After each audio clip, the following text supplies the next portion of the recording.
such that they are able to communicate and they are able to count.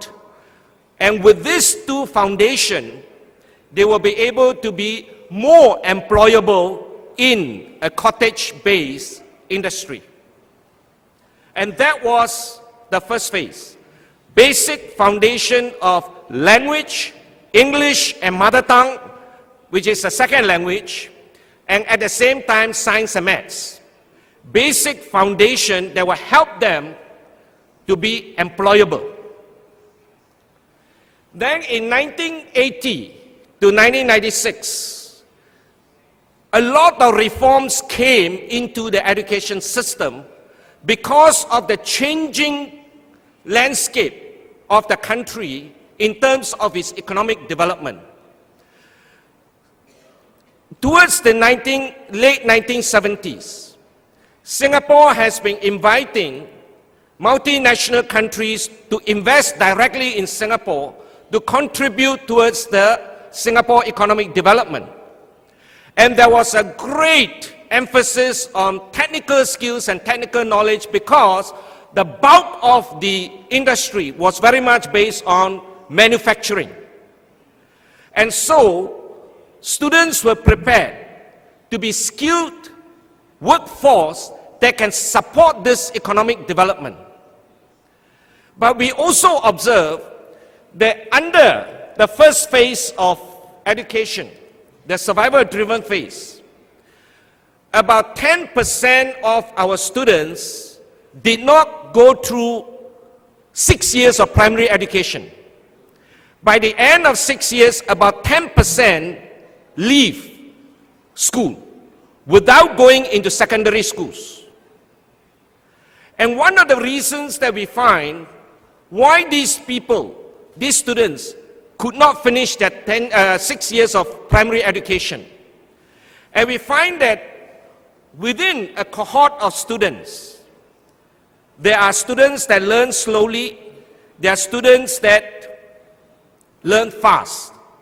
Especially in the secondary school after the 6 years, we find that some of the students begin to leave secondary school in the 8th year of study because they couldn't cope.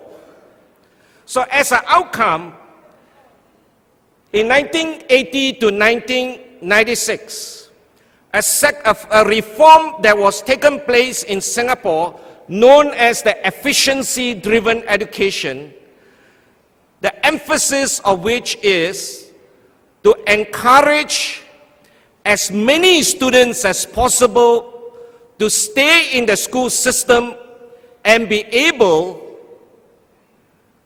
to have at least 10 years of education so that they will be equipped with the necessary knowledge and skills to be able to advance into other streams of education, technical or university, such that they can then contribute to the development of the country. In efficiency-driven education, we begin to introduce streaming of students.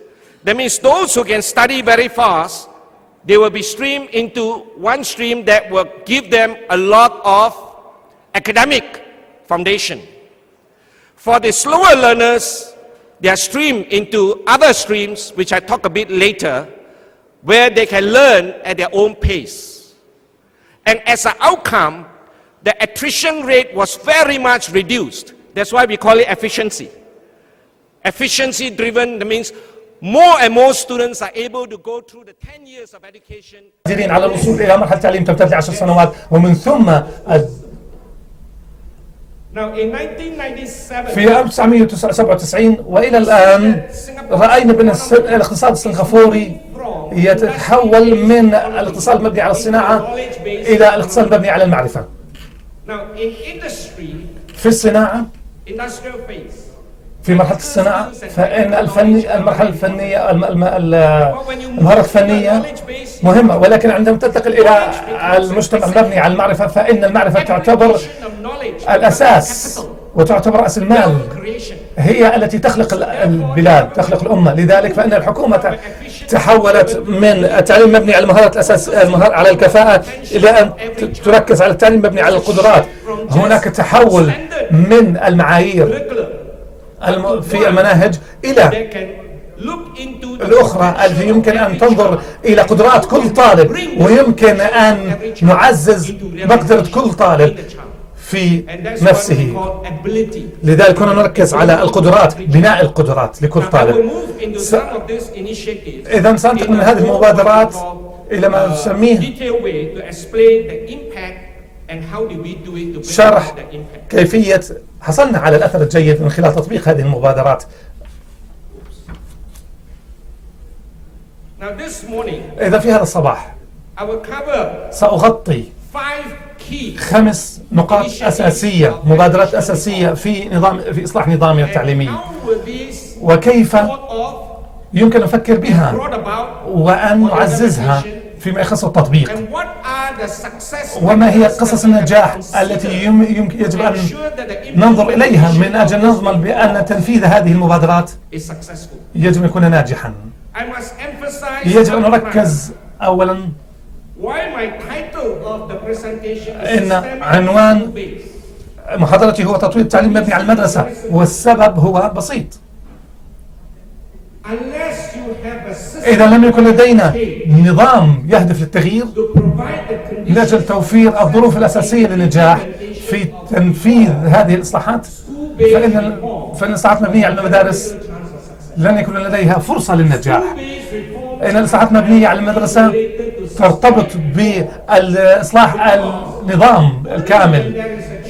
لذلك عندما يكون هناك تغيير في النظام فإننا نوفر مجالا أمام المدرسة من أجل أن تدخل وتحتل مكانا.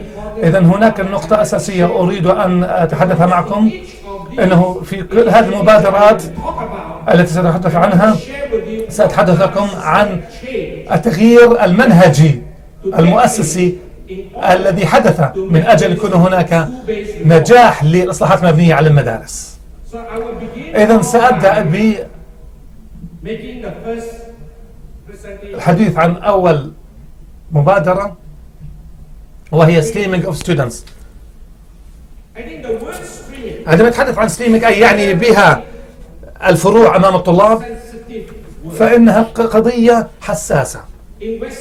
في النظام التعليمي الغربي فإن هذا ليس مقبولا بتاتا،